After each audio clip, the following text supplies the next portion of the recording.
Este mensaje que voy a compartir con ustedes, yo creo que es uno de los mensajes más importantes de este año. Y cuando estuve estudiando este mensaje, Guía de Supervivencia para Padres, Amar con Paciencia, Faltos del Amor del Padre, quiero recordar lo que le pasó a Devani en abril del 2022, una señorita de 18 años que estaba estudiando criminalística.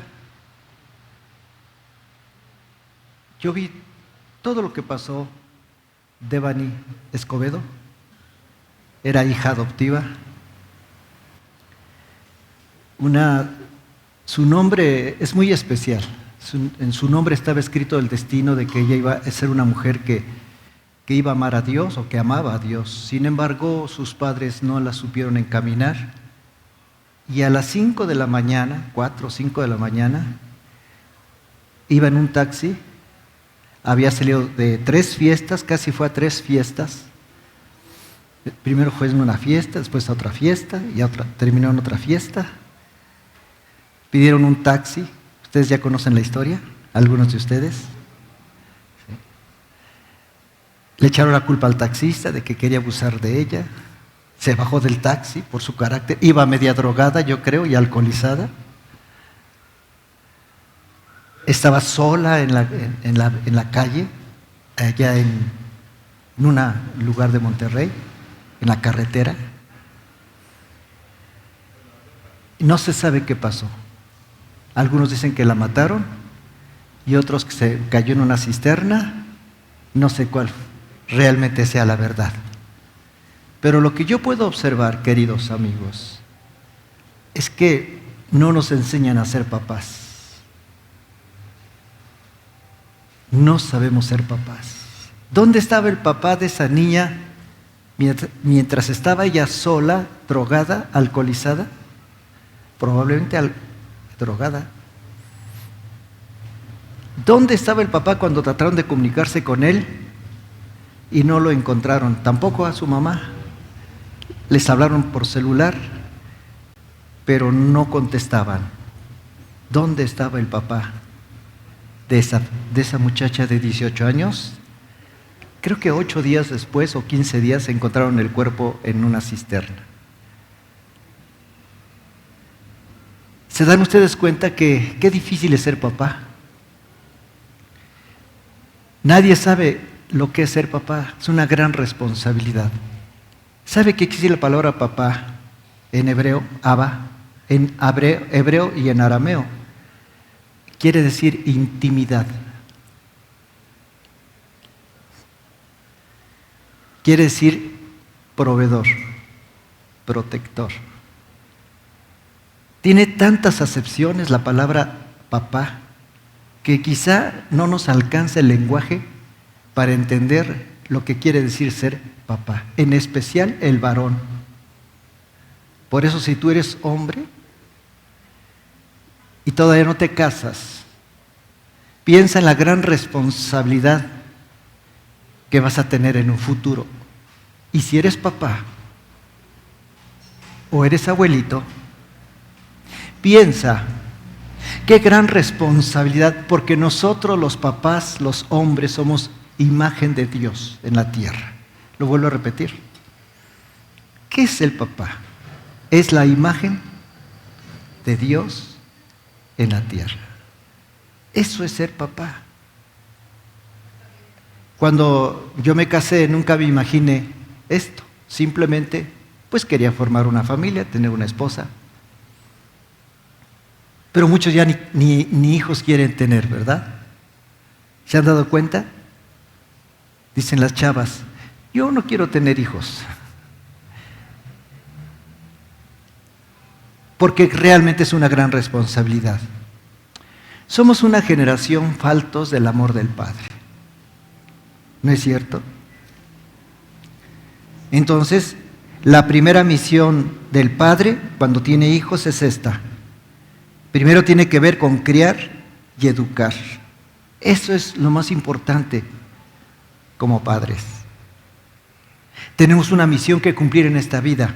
Si has perdido a tu familia, quiero decirte algo, si has perdido a tus hijos, ya lo perdiste todo. ¿De qué sirve que llegues a tener muchos bienes, una casa hermosa? Y es bueno tener una profesión, pero si has perdido a tus hijos, lo has perdido todo, porque lo más importante es que tú estés con ellos. Pero es tan difícil entender esto, no lo comprendemos, es muy difícil. Casi siempre el que está ausente es el papá, porque se dedica a trabajar y está muy ocupado. Está tan ocupado que no tiene tiempo para estar con ellos. Y cuando llega en la noche se pone a ver televisión. Llega y regaña a los pequeños o a los hijos, ya sean grandes, ya sean pequeños. Pero ¿por qué somos así los padres? Porque lo traemos de generaciones pasadas, porque así nos trataron a nosotros. ¿No es cierto? Quizá tuvimos padres, o mi padre fue así, un padre ausente que no estuvo al cuidado de mí, que no platicaba conmigo, que no se comunicaba conmigo. Y entonces, como mi padre fue así, yo también voy a ser así con mis hijos. Esta historia se vuelve a repetir constantemente siempre. Cuando tenemos reuniones de matrimonios les he dicho esta frase, muy interesante. Cuando llega el marido a su casa, lo único que quiere es descansar y no hablar. Y cuando llega el marido a la casa, lo único que quiere la mujer es hablar y hablar y hablar y hablar y hablar. Las mujeres hablan de 5,000 a 10,000 y hasta 15,000 palabras por día. Y nosotros apenas 5,000. Nos sacan las palabras con tirabuzón. Los hombres cuando llegan a su casa lo único que quieren es descansar. Y las mujeres lo único que quieren es hablar.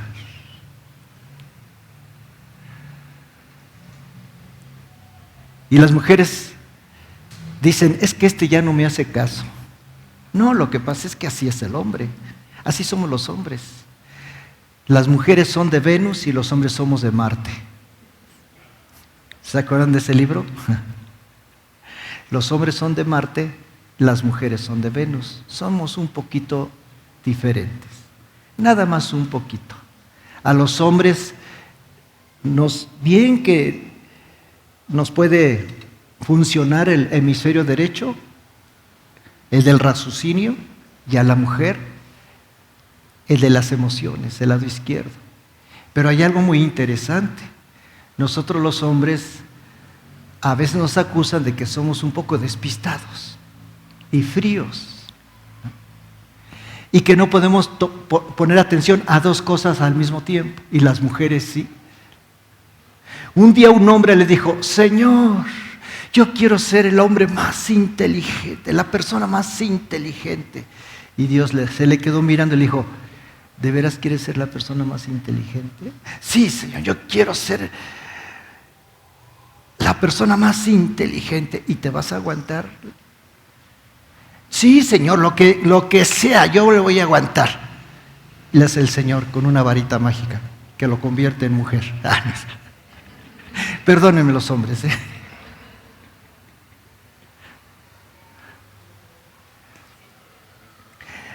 Los hombres son de Marte, las mujeres de Venus.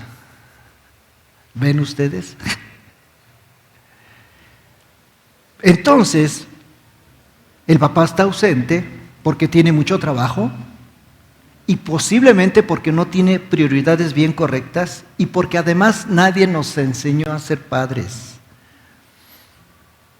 Y nuestras prioridades están al revés. Porque para ellos, para muchos hombres, lo más importante es el trabajo. Y los que no son cristianos, ¿cuántos cristianos hay aquí? Levanten su mano. ¿Cuántos cristianos hay aquí? 1, 2, 3, 4. Bueno, los demás no, pero... No. ¿Cuántos cristianos hay aquí? A ver, levanten su mano. Hombres cristianos, a ver, hombres cristianos. Eso. El problema son los que no son cristianos. Porque para los que no son cristianos, ¿Es mejor o es más importante los amigos, el reventón, la cantina? Se termina la quincena, la semana, en los viernes. ¿No se han dado cuenta en los Oxxos? Ya salen con sus cervezotas. Yo cuando veo a esos hombres que salen con sus cervezotas los fines de semana digo, ¿no podrían gastarse su dinero en algo mejor? Los no cristianos, ¿eh?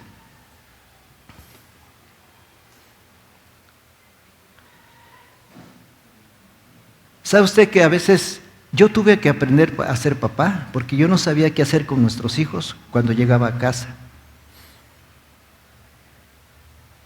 Y uno de ellos me dijo, ¿por qué no juegas conmigo? No se atrevía a decírmelo, pero un día se atrevió a decirme, ¿por qué no juegas conmigo? Yo me quedé, no sabía qué decirle. Después me puse a pensar que yo no jugaba con mi hijo, el pequeño, porque mi papá tampoco jugaba conmigo. Porque se viene de una generación a otra. Entonces la primera misión del padre cuando tiene hijos es esta. Tiene que ver con criar, con educar. Y por supuesto, encaminarles en la vida cristiana. Pero por supuesto, vivimos en una sociedad donde no hay una plataforma cristiana, como en Inglaterra, en Alemania, en los Estados Unidos. Hay muchos cristianos. En Estados Unidos hay muchos cristianos. Hay muchas iglesias cristianas. ¿Y sabe usted cuál es el principio del cristianismo? La ética, la moral, las buenas costumbres. El enseñar a nuestros hijos a comer bien, que se sienten bien, que sean educados, que digan por favor, que digan gracias, que cumplan con su palabra, que tengan temor de Dios. Esa es la ética cristiana. ¿Sí está claro? Hay muchas familias cristianas en los Estados Unidos, en Inglaterra. Cuando murió la reina Isabel, sí, ¿verdad? Muy viejita, ¿no? Ella era una mujer muy moralista, llena de moral, y ella no permitía el divorcio entre sus. Desafortunadamente en los últimos años hubo mucha presión, pero ella era una mujer cristiana que se levantaba a orar. Ella recibió a Cristo un día que fue Billy Graham a Inglaterra, siendo ella reina, conoció a Cristo, le entregó su vida a Jesús. Y ella luchó mucho para que su país conociera a Jesucristo. Pero ella puso ejemplo con su propia vida de lo que es ser cristiano, buenas costumbres, buenos hábitos, tener una moral alta, una ética. ¿No creen ustedes que es lo que nos hace falta en nuestro país? Quiero hacerles una pregunta. Si tienes la oportunidad de sacar provecho de las demás personas, ¿lo harías, sí o no? Si tuvieras la oportunidad de quedarte con los cambios, si fueras funcionario público y tuvieras la oportunidad de quedarte con el dinero, sin que nadie se diera cuenta, ¿tú lo harías como cristiano? Dime, ¿sí o no? No, dime la verdad, no digan mentiras.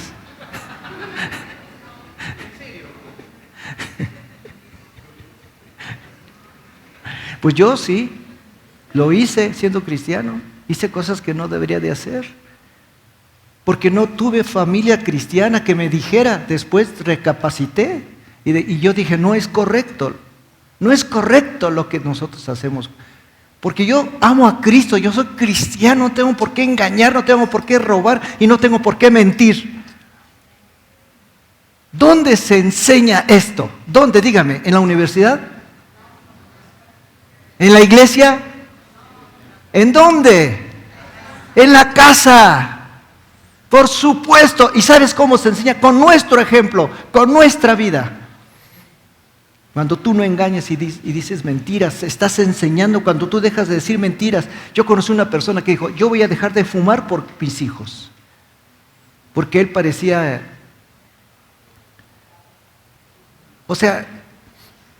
fumaba todo, una cajetilla diaria, y le dijo, Dios, ¿no me podrías poner una chimenea aquí? De una vez. Y un día tomó la decisión de dejar de fumar por causa de sus hijos.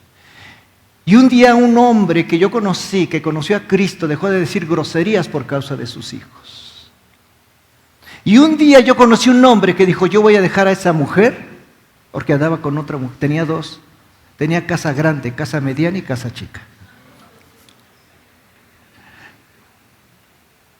Y dijo él, yo voy a dejar a esta mujer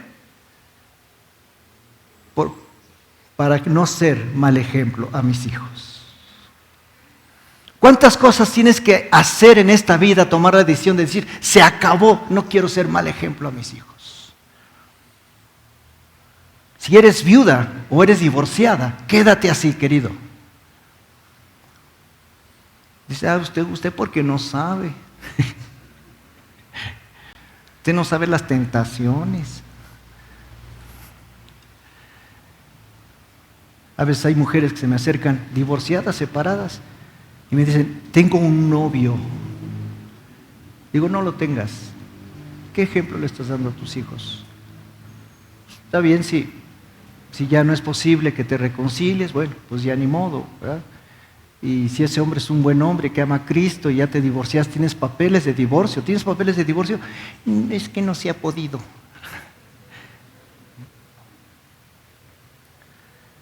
Entonces, tus hijos es lo más importante en tu vida. ¿Sabías que lo más importante en tu vida son tu familia? Pero a veces no lo entendemos. Entonces, la segunda misión, vamos a ponerlo, es enseñarles la moral, los buenos hábitos, las buenas costumbres y creer y confiar en Dios. La moral tiene que ver con enseñarles a decir la verdad, a no quedarse con los cambios, a que no defrauden a los demás. La moral tiene que ver que aprendan a tener dominio propio en cuanto a lo sexual, que aprendan a resistir los impulsos sexuales. La moral tiene que ver con reconocer a las autoridades que le rodean, que no se pasen los altos, que no se metan en sentido contrario. Eso es moral. Yo a veces me he pasado los altos. Digo, lo confieso aquí, ¿no? Digo, por la preventiva es alto, ¿verdad? Sí, ¿verdad? La preventiva es alta. Pero como yo, a veces los hombres, pobres mujeres, nos tienen que aguantar todo lo que somos, ¿a poco no? Pobres mujeres. ¿Sabes que pasarse un alto es pecado? Ay, perdóneme. ¿Sabes que pasarse un alto es pecado? Bueno, no, nadie maneja un trolebús, una combi aquí, un taxi. Se meten en sentido contrario y se pasan al alto. ¿Sabes que eso es pecado? ¿Por qué lo hacen? Porque nadie les enseñó. Nadie les dijo, oye, no es correcto lo que estás haciendo, ¿eh?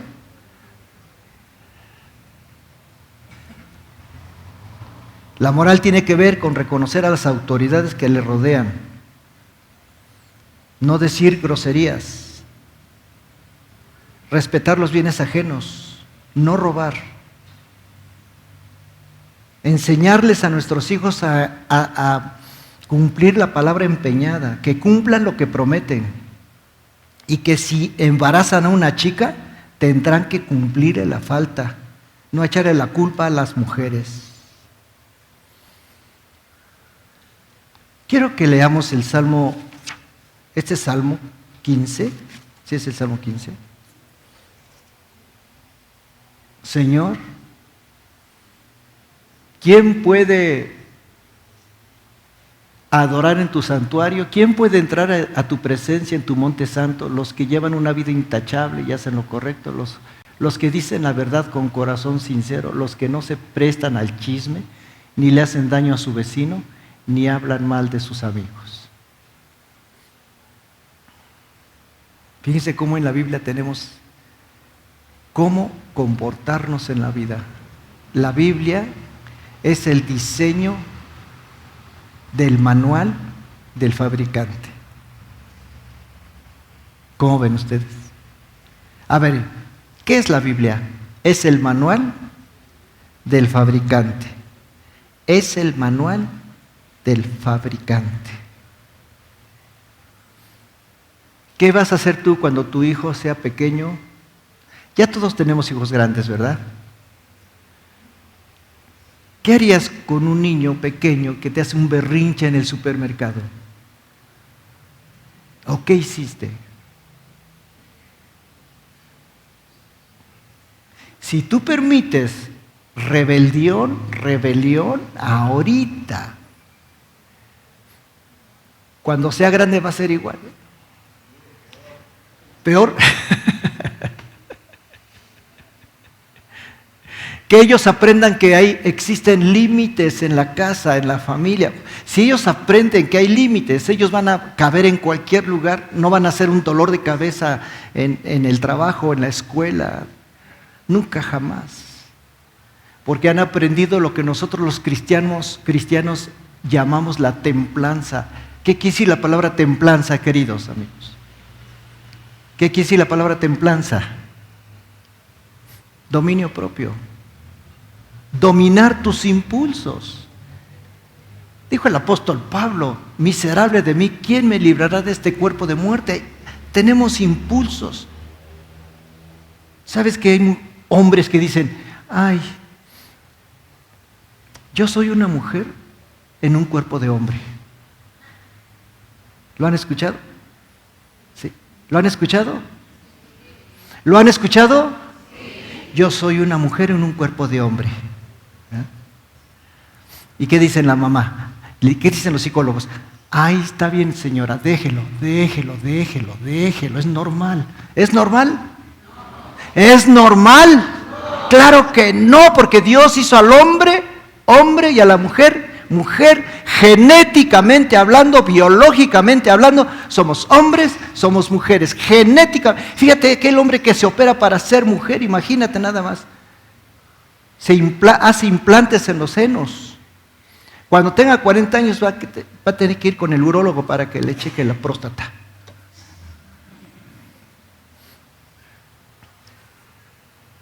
Y cuando le hagan un estudio de ADN de los huesos, el ADN va a revelar que era hombre cuando muera. ¿Pero por qué pasa esto? Porque nosotros, los papás, somos los responsables de permitir que nuestros hijos hagan lo que quieran.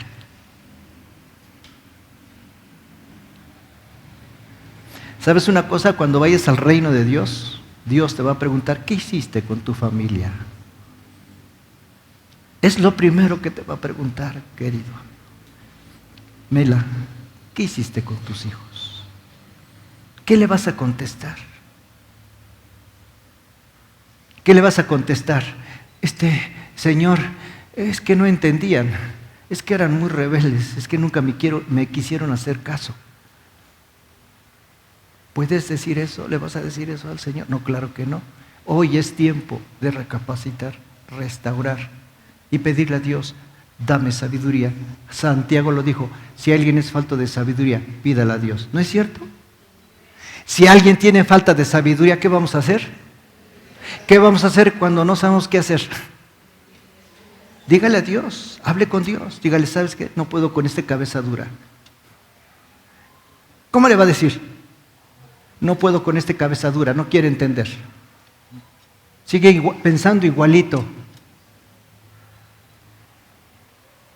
Pero Dios va a tratar con esa persona, con ese joven, con esa muchacha. Dios la va a traer con lazos de amor para que entienda. Entonces,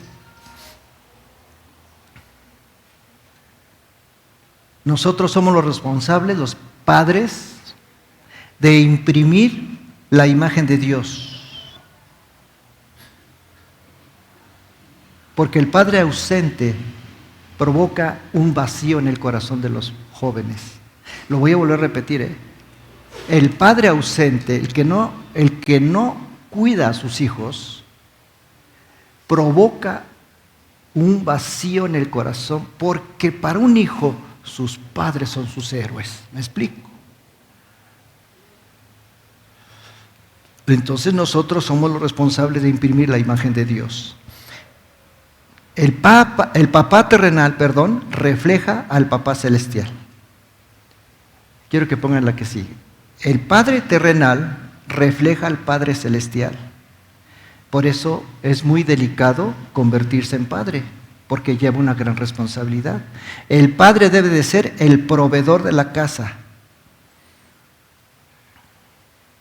Si el papá no es el proveedor, ¿saben una cosa? Que a mí me costó mucho trabajo amar a Dios y pedirle a Dios, porque tuve un papá que no era proveedor.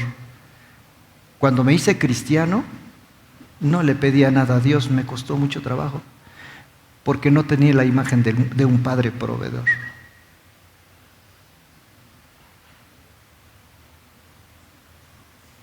¿Cómo ven ustedes? La mamá no es la proveedora, es el papá. Lo vuelvo a repetir. La mamá no es la proveedora. ¿Quién es el proveedor? ¿El papá o la mamá? El papá. ¿Por qué? ¿Por qué el papá? Porque por ahí salió una persona que dijo, ¿pero por qué? ¿Por qué? De las feministas, ¿no? Pero lo patriarcal, así hablan, lo patriarcal, ¿cuál patriarcal? ¿Qué marihuanadas son esas? No existe lo patriarcal, queridos. Existen leyes eternas, divinas.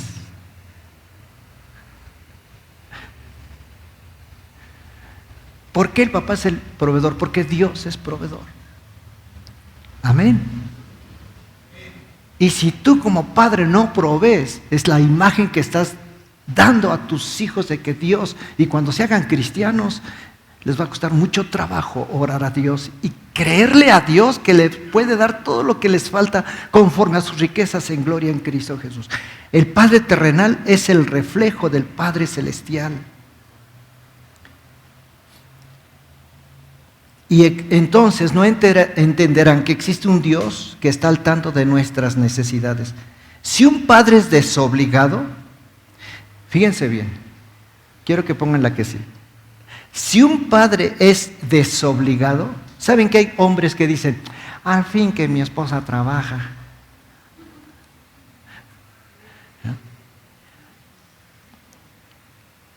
Yo, no hay problema, al fin que ella trabaja. Y se hacen un poquito desobligados, un poquito nada más. Entonces, si un padre es desobligado, el hijo pensará que a Dios no le importas. El hijo pensará que a Dios no le importan las necesidades de ese hijo. Recuerden que los niños o los hijos nacen deseando tener una familia feliz. Entonces, como padres, ¿cuántos papás hay aquí? Okay. Muy bien. Cuando mis hijos crecieron, yo dije entre mí, me perdí de muchas cosas con ellos. Porque me dediqué a estudiar y a trabajar y a muchas cosas.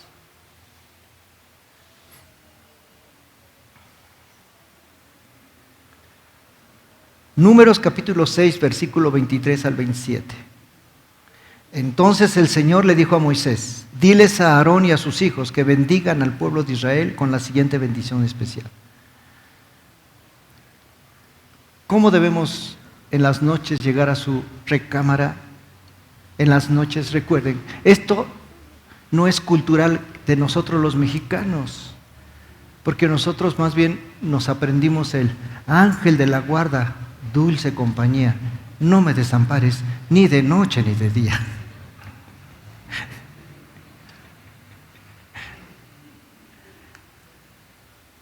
Bueno, en lugar de hacer oraciones por ahí, sería bueno que usted en la noche, con su hijo, los que son papás, pusieran sus manos. Y si no tiene hijos, con sus sobrinos, practíquenlo con alguien. ¿Cómo ven? Bueno, si no tiene ya sus hijos tan grandes, practíquenlo con sus nietos. Bueno, pues si no tiene nietos, agárrese a algún niño por ahí y dígale, oye, quiero hacer, oye, iba a decir la mamá, ¿qué le va a hacer? Entonces va a decirle a ese niño que el Señor te bendiga y te proteja. ¿Qué más dice? Que el Señor sonría sobre ti y sea compasivo contigo. Que el Señor te muestre su favor y te dé su paz. ¿Sabe usted qué es la manera en que nosotros desarrollamos dos cosas en los hijos con esta bendición? Por favor, no es algo mágico, pero es verdad. Dos cosas. La primera, la protección del Padre. Y la segunda, su inteligencia. Cuando un padre hace esta oración, no estoy hablando de cosas mágicas. Estoy hablando de cosas espirituales. Cuando usted hace esta oración sobre sus hijos todos los días, está usted desarrollando su inteligencia. Y además le está enseñando que hay alguien que le ayuda y que lo protege, que lo guarda y que lo bendice. No podemos dejar a nuestros hijos desprotegidos. Las oraciones son la protección de Dios sobre ellos. Quiero hacerles una pregunta. ¿Abrazaste a tus hijos hoy? Bueno, otra vez. Hoy en la mañana, ¿abrazaste a tus hijos hoy?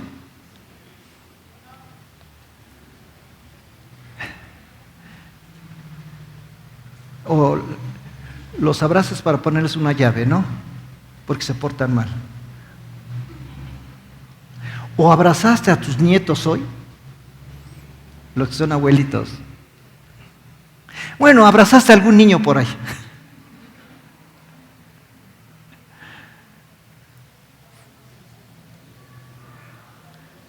He compartido con ustedes que los premios Nobel de medicina, de medicina, fisiología, de economía, se repartieron principalmente entre dos tipos de personas, los judíos y los protestantes, mayormente.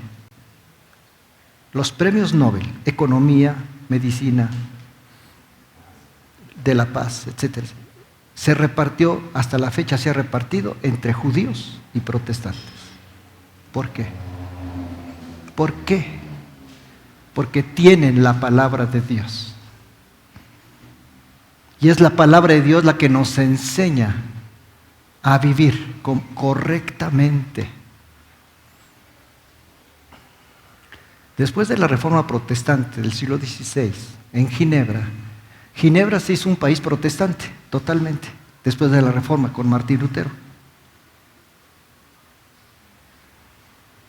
Era muy difícil estudiar antes de que la escritura fuera el centro de la vida de los seres humanos.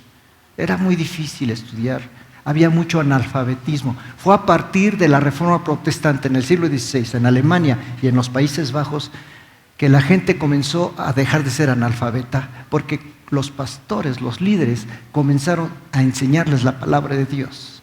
Y en Ginebra, 1630 más o menos, se instituyó la primera escuela pública que se cobraba nada. Porque es la palabra de Dios lo que despierta nuestros sentidos y nos hace responsables y comenzamos a prosperar. Y nuestra familia comienza a ser otra familia diferente a las demás familias.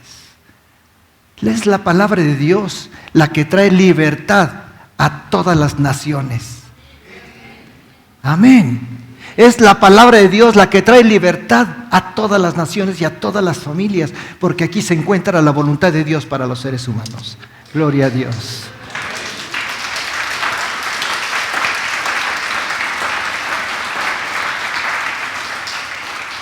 Por eso les quiero compartir esto. El papá es el responsable, ahora es el papá, de imprimir la imagen de Dios en los hijos. Es el responsable de enseñarles quién es Dios. Es el primero en insistir que vayan a la iglesia. Es el primero que debe de poner el ejemplo con su vida.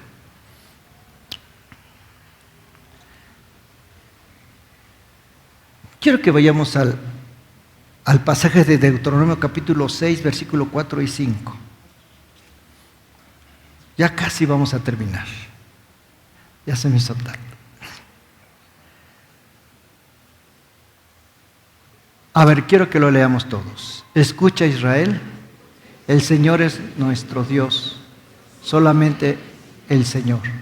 Ama al Señor tu Dios con todo tu corazón, con toda tu alma y con todas tus fuerzas.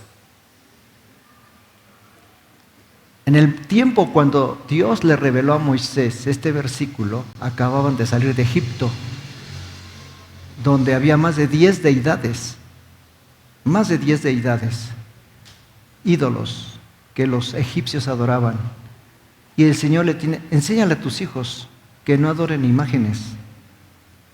Enséñale a tus hijos que no se hagan imágenes de bulto, etcétera.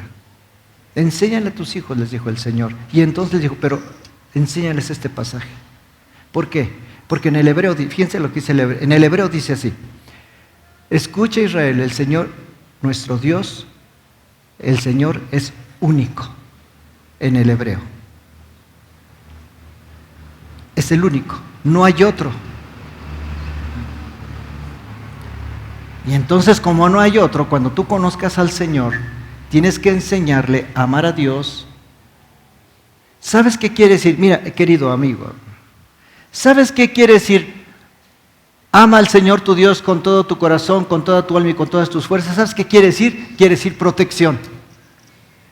¿Qué quiere decir este versículo? Ama al Señor tu Dios con todo tu corazón, con toda tu alma y con todas tus fuerzas. ¿Qué quiere decir? Protección. Dios te protege, Dios te abraza, Dios cuida de ti. Aleluya. Dios te abraza, querida hermana. Cuando desde pequeño te enseñan este pasaje, ¿sabes qué hace Dios? ¿Qué hace Dios, querido? Te abraza. Abraza a tu hijo. Abrázalo. Eso es lo que hace Dios. Y amarás al Señor tu Dios con todo tu corazón, con toda tu alma y con todas tus fuerzas. Y cuando tú le enseñas esto a tus hijos, ellos comienzan a saber que lo más importante en la vida no es la pachanga, no es la fiesta, no es el reventón, no es la droga, no es el fentanilo, no es el alcohol. Cuando ellos entienden esto y comienzan a amar a Dios, ¿sabes qué es? Dios los abraza. ¡Qué increíble es esto!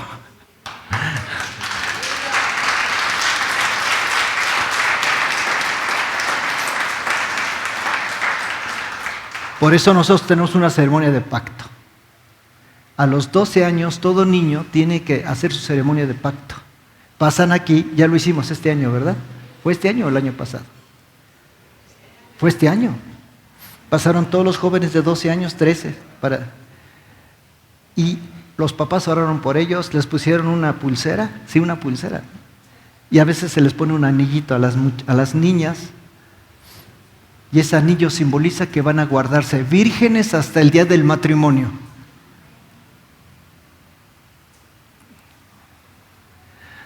Ceremonia del pacto. Y los papás son los responsables de decirle, hijo, ya mero tienes 12 años, ya mero tienes 13 años. Recuerda la ceremonia del pacto. ¿Sabes que esta ceremonia del pacto lo hacen los judíos, por supuesto? Pero también lo hacían los... Ojalá que algún día puedan leer a José María Garibay. un historiador increíble mexicano. Ya murió, por supuesto. Él sabía más de 13 idiomas. Él era sacerdote católico, pero era un intelectual, un historiador reconocido mundialmente. Él tradujo los documentos antiguos del náhuatl al español.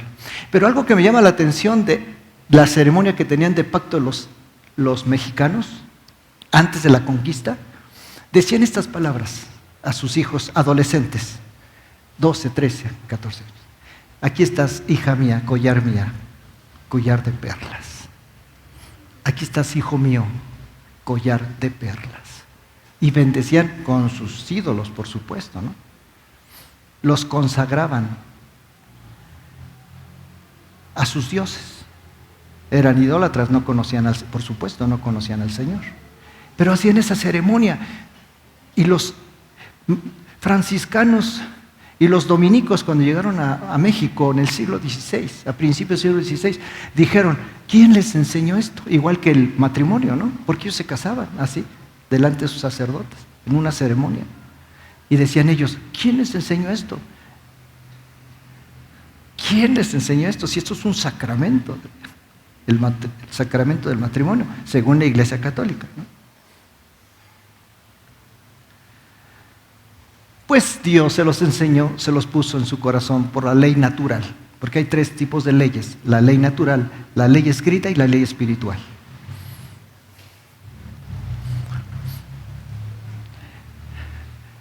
¿Ya nos vamos?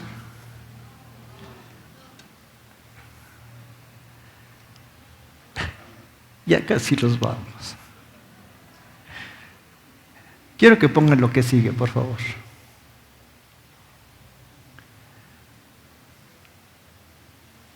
Corrige a tus hijos mientras hay esperanza. Enséñales la palabra de Dios. Aquí no sale. A ver si lo pueden pasar, por favor. Proverbios capítulo 1, versículo... No, falta Proverbios 1, 7 al 9. El temor del Señor es la base del verdadero conocimiento, pero los necios desprecian la sabiduría y la disciplina. ¿Gustan tomarle foto o lo ven en su celular? ¿O lo ven en su Biblia?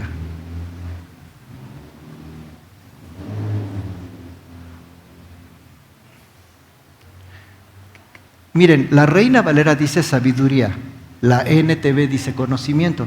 ¿Sabe qué quiere decir la palabra sabiduría? Querido, por favor, pongan atención, discúlpeme. La palabra sabiduría quiere decir discernir entre lo que es correcto y lo que no es correcto, entre lo bueno y lo malo. Esa es la verdadera sabiduría, no es conocimiento. Conocimiento es tener mucha información, pero sabiduría es aprender a vivir la vida correctamente. Eso es sabiduría. ¿Está bien? Aquí se traduce como conocimiento, pero la Reina Valera lo traduce muy bonito, sabiduría. ¿Quieres que tus hijos sean sabios? Enséñales a discernir lo que es correcto y lo que no es correcto. Lo que sigue, el que sigue. Proverbios 1, 10 al 16. Hijo mío, si los pecadores quieren engatusarte, dales la espalda, que quizá te digan, ven con nosotros, escondámonos y matemos a alguien. Vamos a emboscar a los inocentes solo para divertirnos. Vamos a tragarlos vivos como lo hacen en la tumba. Vamos a tragarlos enteros como a quienes descienden a la fosa de la muerte. Piensa en todas las grandes cosas que conseguiremos. Hay un proverbio mexicano que dice, Primera de Mexicano, capítulo 2, versículo 1, el que con lobos anda, ya no lo sabemos, ¿verdad? Es la Biblia de los mexicanos. El que con lobos anda, a aullar se enseña. Tú tienes que decirle, no te conviene esa persona, no te juntes con ella. Y no hagas como ellos hacen, porque a los chavos les encanta imitar las costumbres. Si uno se tatúa, ahí va todos. ¿Qué tiene de malo tatuarse? ¿Por qué lo haces? Porque todos. ¿No? ¿Por qué te pones todo lo que haces? No los estoy juzgando, por favor. No los estoy juzgando. Lo único que estoy diciendo es que hacemos lo que nos dicen que hagamos. ¿A poco no? Si te dicen todos para acá, y vamos todos como borregos. Y si te dicen ven todos para acá, todos para allá. ¿Se acuerdan de la fábula del flautista de Hamelin? ¿Se acuerdan de la fábula del flautista de Hamelin? ¿Sí se acuerdan? ¿Sí? Donde va tocando la flauta y quiere quitar a los ratones que ya habían infestado aquel lugar, y va y tiene una flauta mágica y va tocando la flauta, ¿verdad? Y los echa al despeñadero. A veces hay muchos flautistas de Hamelin el día de hoy donde te dicen, ahora para acá, ahí vas para allá. Ahora para allá, ahí vas para allá. ¿A poco no? Te lavan el cerebro, mano.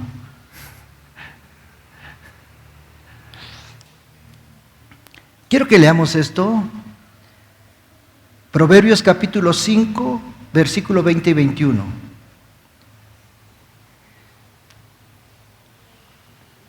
Aléjate de las mujeres promiscuas, y las mujeres deben de cuidar su virginidad. Hijo mío, ¿por qué dejarte cautivar por una mujer inmoral o acariciar los pechos de una mujer promiscua?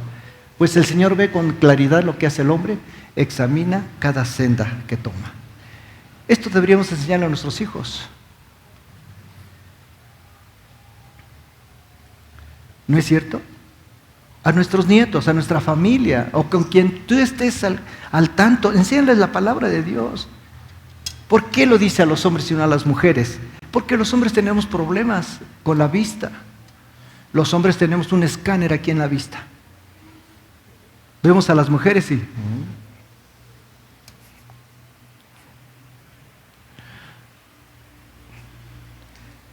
Por eso, querido amigo, hombre que me estás escuchando, cuando tú veas una mujer guapa, la puedes ver de frente, pero no voltees. Ay, qué consejos damos aquí, ¿verdad? Lo que yo hago es sacar un espejo, ¿no? Así me dicen, bueno, no puedo voltear, pero saco mi espejo. No, tampoco saques el espejo. A ver, lo voy a volver a repetir a los hombres. Cuando ves una mujer guapa, de minifalda, pues, ustedes saben cómo, ¿no? Vete así, vela, vela. Y más si vas con tu esposa, no con tu novio. Vas, ¿no? Y viene. Dile, Señor, no me dejes caer en la tentación. Porque otros dicen, que se haga tu voluntad, Señor.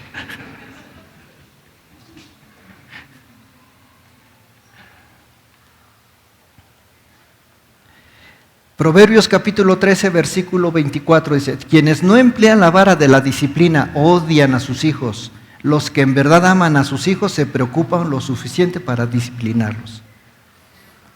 Fíjense nada más qué tremendo está este pasaje, ¿eh? Dice que si tú no le llamas la atención a tus hijos, tú los odias. Si tú no hablas con ellos y dices, no es correcto lo que tú estás haciendo, no es correcto, entonces los odias. Pero si tú los amas, les tienes que decir lo que están mal. Fíjate lo que dice el siguiente versículo. Disciplina a tus hijos y te darán tranquilidad de espíritu y alegrarán tu corazón. Proverbios 29, 17. Vamos a leer el siguiente. Proverbios 13, 4. Enseña a tus hijos a no ser flojos. Los perezosos ambicionan mucho y obtienen poco, pero los que trabajan con esmero prosperan. Proverbios 26, 13 al 15. El perezoso dice, hay un león en el camino, si estoy seguro de ahí, que ahí afuera hay un león. Así como la puerta gira sobre sus bisagras, el perezoso da vueltas en la cama. Los perezosos toman la comida en la mano, pero ni siquiera se la llevan a la boca.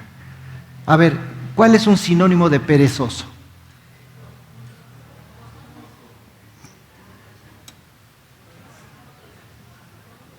¿Un sinónimo de perezoso? Flojo, holgazán, indolente. Pero no se los digas. Ahí está la cosa.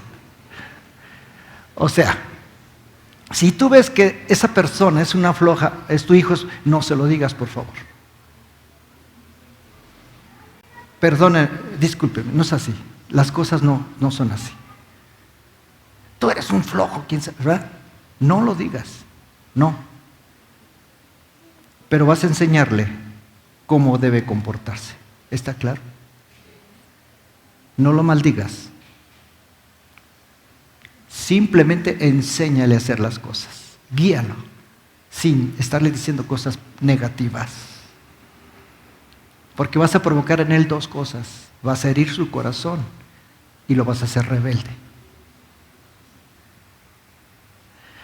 Oiga, esto ya está poniendo bueno, ¿no? Enseña a tus hijos a ser trabajadores. La mano negligente empobrece, pero la mano de los diligentes enriquece. El que recoge en el verano es un hijo sensato, pero el que duerme en el tiempo de la siega es un hijo que avergüenza. Dice, es un hijo que avergüenza. Vamos a ponerlo ya para terminar. Proverbios 10, versículo 4.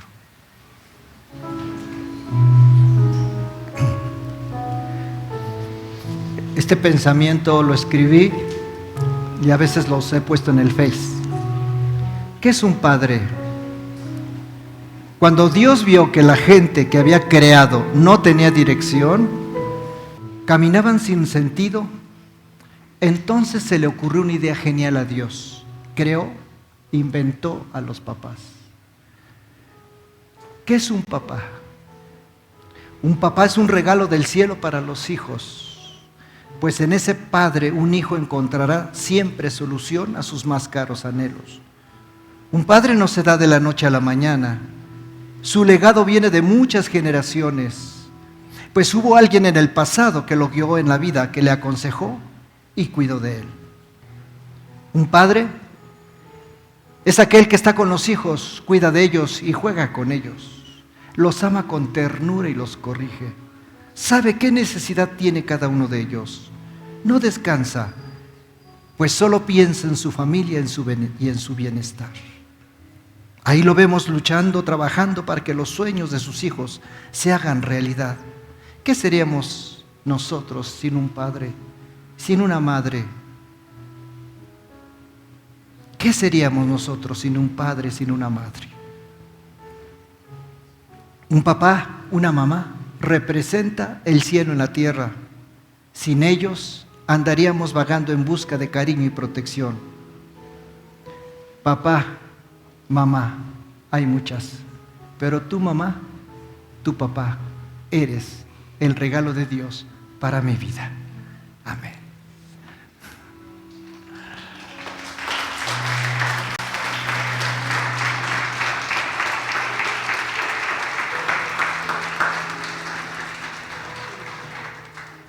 ¿Quieres levantar tus manos y decirle a Dios, gracias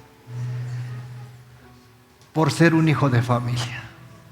Gracias por haber tenido papá y mamá.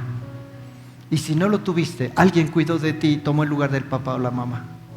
Dile, gracias porque me regalaste a mi papá. Gracias porque me regalaste a mi mamá. Gracias porque la tengo todavía. Y si ya no está contigo, gracias porque ya no está conmigo. Bendito sea tu santo. Gracias porque fue el mejor regalo que pude haber recibido como hijo, como hija. El haberme regalado a mis padres. Son tan hermosos, son tan preciosos, que no tengo nada que decir, ni nada que reprochar, más que decirle, gracias Padre, por mis padres. Bendito sea Señor por ese papá que me diste. No era perfecto, era muy imperfecto, yo no sé. Pero yo lo quiero bendecir. Y quiero dar gracias al cielo por ese hombre y por esa mujer. Bendito sea Señor por esos papás que me diste. Dile, bendito sea Señor por esos padres que me diste. Dilo en voz alta, bendito sea Señor por esos padres que me diste. Dilo, bendito sea Señor por esos padres que me diste. Amén, aleluya, aleluya, gloria a Dios, gracias Señor.